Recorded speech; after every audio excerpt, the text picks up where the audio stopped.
Solo tú puedes oírme, invocador. ¿Qué obra maestra vamos a tocar hoy? La última función. Aquel viejo y conocido aroma fue lo primero que percibió. Heno, fresas y madera robusta. En el patio de la posada argenta soplaba una corriente peculiar que atraía a la mente el dolor de los recuerdos que parecían superados. Cientos de conciertos y miles de rostros iluminados por linternas. Y lo que más dolía, una época en la que todo era más simple y feliz en demasía.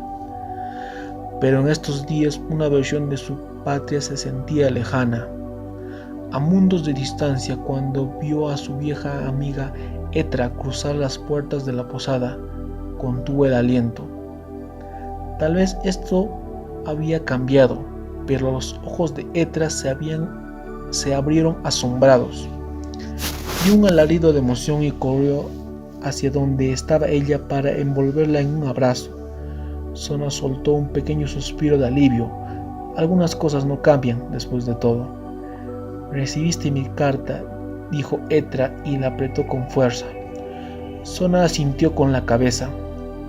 Cuando Etra la soltó, dio un paso atrás para verla mejor, sin soltar las manos de Sona. «Se ve que alguien ha estado viajando», dijo. Impresionada, como si hubiera dado cuenta de que Sona estaba irritable, Etra se detuvo, soltó sus manos y se volcó al rudimentario lenguaje de señas que habían creado a lo largo de sus vidas. «¿Todo está bien?». Fue un alivio volver a hablar con señas. Se comprendía por alguien que la quería. «Sí, por supuesto», respondió Sona. «Fuera o no cierto, aunque te extrañé horrores». Bajó un poco sus manos. No quería que algún transeúnte viera sus bruscos gestos ni los movimientos de sus dedos y extranjeras conclusiones erróneas. «¿Por cuánto tiempo te quedarás esta vez?» «Tanto como pueda», gesticuló Sona. «Sabes que nunca puedo decirle que no a un escenario vacío». Etra sonrió. «Perfecto». No había espectadores ese atardecer cuando Sona tocó su primera nota, pero los primeros se acercaron enseguida. Estaba de pie al frente en el centro del salón de conciertos de la posada argenta, un granero reconvertido con una tablada de madera elevada que hacía las veces de escenario. Algunos rostros que veía le resultaron familiares. «Traigan consigo sus planes para la noche. Vino junto al fogón y queso en estameña».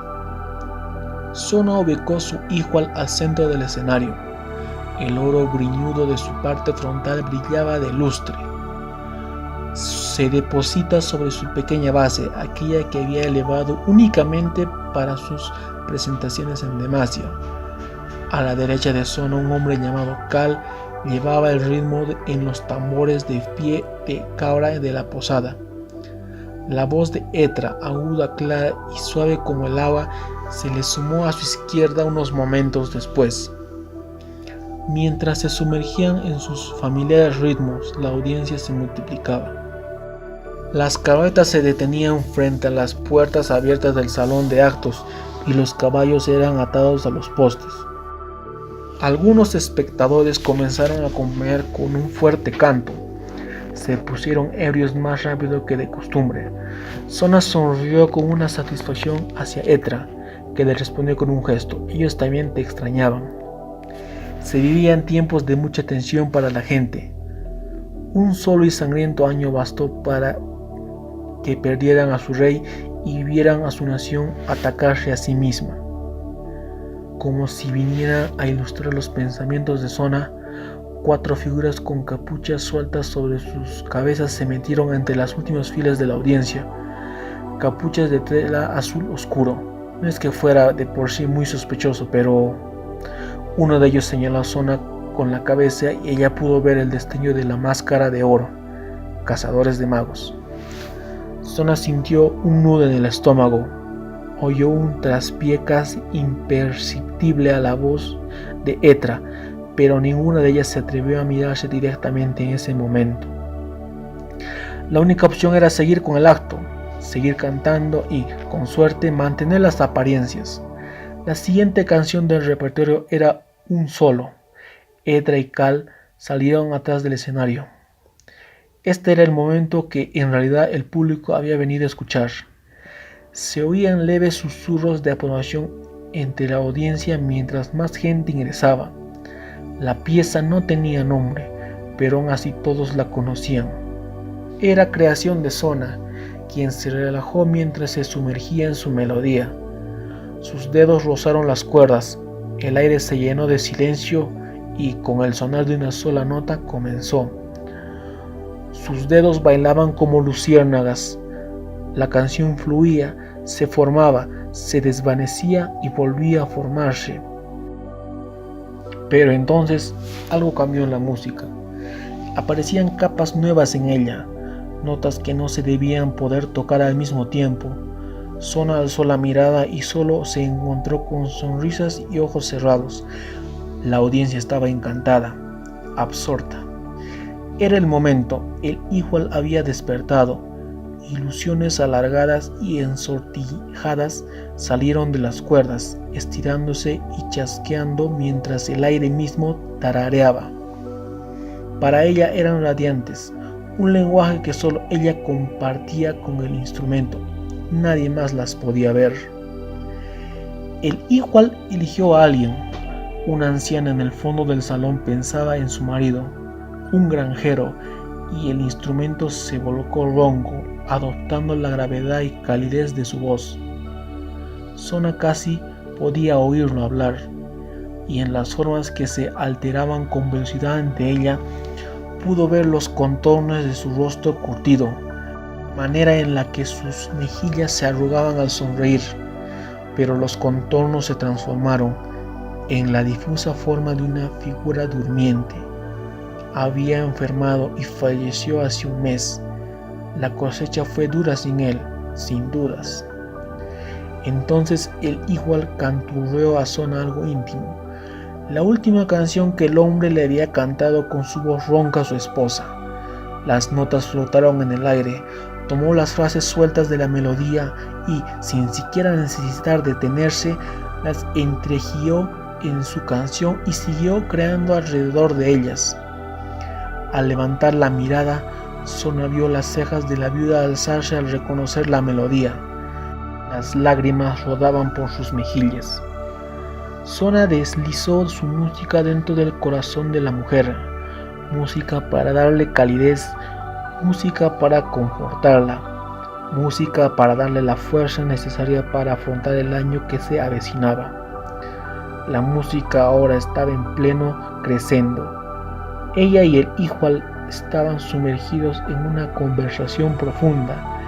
Las formas se habían expandido, eran brillantes y se movían sin parar. Una aurora se extendía a través del salón. Un grito destrozó la canción. Se detuvo, congelada, pero las formas seguían a la deriva y ya sin secretos entre ella y el instrumento. Había perdido el control. Los cazadores del mago del fondo se habían puesto de pie y desplazando hasta el espacio central del salón. Venían por ella. Algunos se sacaron las capuchas, el resto de la audiencia todavía permanecía embelesada, cegada. Aún no advertían lo que estaba sucediendo. Sona dio 2 pasos atrás, en dirección a la arcada que conducía hacia el fondo del granero. ¡Alto!, gritó uno de los cazadores de magos. No cabía dudas de que venían por ella. Corrió con destreza, levantando su falda con una mano. El igual se le estremeció, se liberó de su base y la siguió a través del aire. ¿Por qué seguir ocultándolo? Salió por la parte trasera, hacia la oscuridad. Había un callejón ahí atrás. Podía huir hacia los bosques antes de que la alcanzaran. Pero cuando llegó al final del callejón, 2 cazadores de magos le cortaron el paso. Se detuvo en seco y gritó sobre sí. Tal vez no. Otros 3 bloquearon su regreso hacia la posada. Estaba rodeada. Si no opones resistencia, comenzó diciendo uno de ellos, pero ni bien vio el resplandor de acero de Maciano en su mano, No escuchó nada más. Detrás de ella unas pisadas. Se estaban acercando. Retrocedió contra la pared de la posada mientras los 5 cazadores de magos permanecían de pie frente a ella. Posó sus manos sobre el igual. Esperó que Etra haya huido, pensó. El igual resplandeció. Lanzó una violenta ráfaga de música. El acorde se disparó e impactó contra sus perseguidores. El aire se llenó de un dorado repulsivamente radiante. Cubrieron sus rostros. Cuando escuchó sus gemidos, sus gritos rotos, supo que todo había terminado. Ahora bailaban, todos ellos. Era un espectáculo aterrador. Figuras contorsionadas y retorcidas que se doblaban contra su voluntad como marionetas. Hasta donde sabía, era doloroso. Pero necesitaba lastimarlos. Debía hacer que el dolor fuera lo único que pudieran recordar. De ese modo, no podrían recordar a Etra, no podrían buscarla. Por favor, ten piedad. ¡Ah, mi brazo! Al principio le rogaban que se detuviera, pero unos momentos después eso se sumó y solo se oían sus gemidos, el movimiento de sus pies, el crujido de sus articulaciones. No quería lastimarlos, pensó. Nunca lo hago, pero ustedes son la razón por la cual mi hogar ya no es mi hogar. Su último compás, una última canción, rasgó sus notas. El acorde los alcanzó con tonalidades de un morado intenso. Se desplomaron sobre el suelo al instante como juguetes desechados, inconscientes y sin desmemoriados. Y Sona se desvaneció en el silencio del bosque. ¿Ponemos fin a esta disonancia?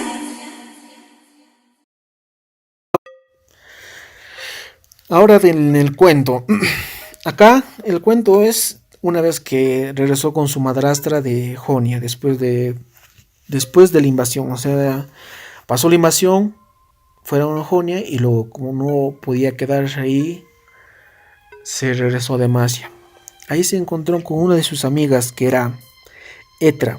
Y aquí nos dan una pista que era algo que siempre me preguntaba. O sea, en el antiguo lore decían que ella hablaba telepáticamente. Y así es como se comunicaba con otras personas. Pero acá te dice que sí tenía un lenguaje de señas. Hacía un lenguaje como de sordomudos. Algo que realmente existe, obviamente. Y entre Etra, su amiga, y ella se comunicaban de esa forma. Ella, supongo que entre sus viajes también pasó un poco de tiempo. O sea, lo que yo pienso, o sea, más o menos como son los hechos, es que una vez pasó la revolución de Silas. Entre ese tiempo, o sea, Silas se hizo el golpe de estado, como se puede decir, como sea. Puede que en ese tiempo, o sea, justo esos días también Sona salga de ahí, o sea, para protegerse contra todo lo que iba a pasar. Y todo el tiempo que hubo la invasión, quién sabe cuánto tiempo más, hasta que se tranquilizó y todo, ella recién decidió volver junto con su madrastra.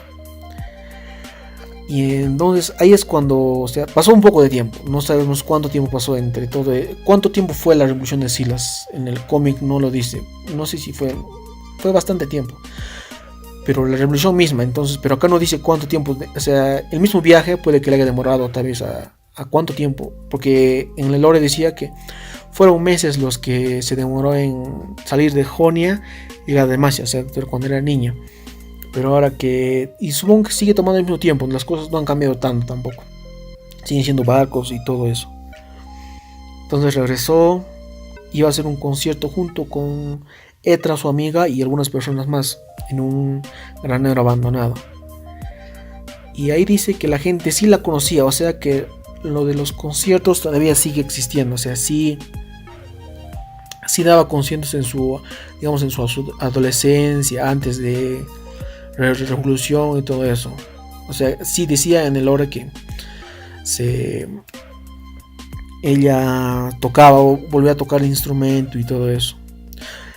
Y entonces sí la conocían a Sona. y tenían sus propias creaciones y todo eso. Acá otras cosas también que dicen. El igual tiene vida propia. O sea que este instrumento es el que le da las habilidades a Sona. Y este instrumento vuela por sí mismo. O sea, lo pone en una base, claro, para presentarse como alguien que toca un instrumento ya.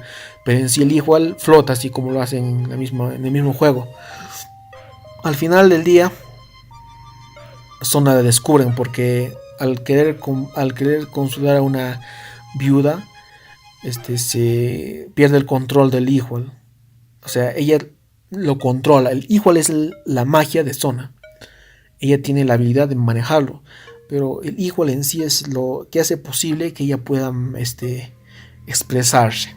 Algo así. O sea, el igual solo es una forma más concreta de que pueda comunicarse. Fuera de usar el lenguaje de señas o todo eso. Entonces los cazadores de magos asistieron a ese pequeño concierto que iba a dar junto con su amiga y otras personas. Y se decía siempre que los cazadores de magos estaban más atentos a todo eso. Y pues pierde el control del igual y la descubren como maga. Ella escapa, la rodean y con ayuda del igual mismo lanza una ráfaga de música, obligándolos a descontrolarse, a empezar a bailar, algo así como pasó en la cinemática, que en el llamado de poder, en la cinemática de Rise. Ahora lo que yo quiero saber es esa cinemática, en qué momento se ubica, si es actualmente o cuándo es, o es en el futuro, cuando Rise y Sona obviamente una comunicación entre ellos. Eso es uno. Entonces ella les mete el último básicamente y los maltrata, los daña a los cazadores de magos. Y después de eso dice que Sona escapó de Demacia. Ya no se despidió de su amiga ni de otras personas. Y solo se fue. Ya no te dice dónde está. Entonces, comparando esto con el lore, con su actualización de lore, entonces se puede decir que Sona, de niña en Jonia, la abandonaron, todos igual, junto con el instrumento. En Jonia tocaba todavía el instrumento. Luego ocurrió la invasión noxiana. ¿Cuántos años fue? No estoy muy seguro de eso. Pero después de eso, entonces se fue a Demacia. En Demacia convivió con su familia adoptiva. Después de eso, su padrastro murió. Y justo después de eso empezó la revolución de Silas. Pero entre los sucesos de la muerte de su padrastro y la revolución de Silas fue cuando ella quería regresar a Jonia junto con su madrastra. Y entre ese tiempo fue toda la revolución de Silas, en el viaje y de vuelta. Quién sabe qué otras cosas le habrán pasado también en Jonia. No se dice mucho de eso, pero lo que recalca es que Etra dice que ha viajado bastante. Entonces pasó bastante tiempo, digamos 1 año, 2 años tal vez, quién sabe. Y eso es todo. Ahora, después de este concierto que fue, o sea, el concierto podría, digamos, que haber sido en esos tiempos, ¿no? Digamos, podría haber sido hoy, digamos, hoy día mismo que estas fechas, digamos, ha regresado porque también de los sucesos de revolución de Silas, la muerte de Yerbantes, todavía no está pasando mucho. La historia en ahí está. No estoy muy seguro de cómo. No, el manga de Jin, de Seri Jin no lo he leído, pero puede que en ahí diga algo. Pero entonces digamos que hoy día ha sido el concierto y hoy también Sona ya no está en Demacia. Está en Demacia, pero en los bosques de Demacia. Y eso es todo lo que se sabe hasta ahora. Entonces lo que flota es el Igual, no es ella, ella no es maga. Ella tiene un instrumento mágico, es muy diferente. Y es solo una joniana, la cual está fuertemente apegada al instrumento. Si el instrumento tiene vida, entonces puede que haya más. Pero su madrastra decía que era algo sumamente antiguo, así que creo que eso ahí va a quedar. Sí, creo que ahí va a quedar. De mi mente a la tuya. Una conclusión final sería decir que ahora Son ha tenido una vida bastante intranquila en cierto punto. Empezando porque fue abandonada, luego se fue de Jonia. Puede que en el mismo proceso de adaptarse en otras familias perdió a sus amigos, conoció a otros, aprendió una nueva forma de hablar, pero en todo ese proceso siempre se ha sentido como diferente. En el principal punto en que el cambio de culturas, porque vivió su infancia en Jonia, luego en Demacia, y luego pasó todo lo que pasó en Demacia, y al enterarse que el mismo Demacia rechazaba a los magos, ella misma se podría haber sentido mal. En sí, irse a Jonia no sé si tan buena idea fue. Nadie sabe también qué hizo en Jonia, o sea, solo vio que no podía vivir de nuevo en Jonia y ya, pues, y se regresó a Demacia. Tal vez encontró a alguien allá, tal vez en otro cuento puedan decirlo, pero conociendo cómo es Riot Games, definitivamente vamos a tener que esperar bastante para eso. Ahora, regresando todo eso, lo que pasó, le descubrieron. Entonces obviamente ella no puede volver a su casa. Obviamente ya la conocen, van a preguntar todo eso. Y puede que su familia adoptiva misma se vea afectada por eso. Y si ella vuelve además se entera de todo eso, entonces va a volver a sentirse mal por todo eso. Quería que le actualicen el lore siempre, pero tampoco que fuera tan malo. O sea que en el anterior lore solo decían que era un artista, tenía conciertos y todo eso, pero tampoco no cabía mucho en lo que es en la historia actual de cómo va Demacia y todo eso. En verdad es un poco triste, si puede decirse de alguna manera, pero bueno, ya está hecho y al menos ya tiene nuevo lore que se adapta a la nueva historia, todo, y la probabilidad de que aparezca en cómics, en los nuevos juegos en lore, los juegos de mesa, algo así, es más probable. Ya no la van a olvidar tanto, y eso es bastante bueno, sobre todo porque Riot se enfoca más en Demacia.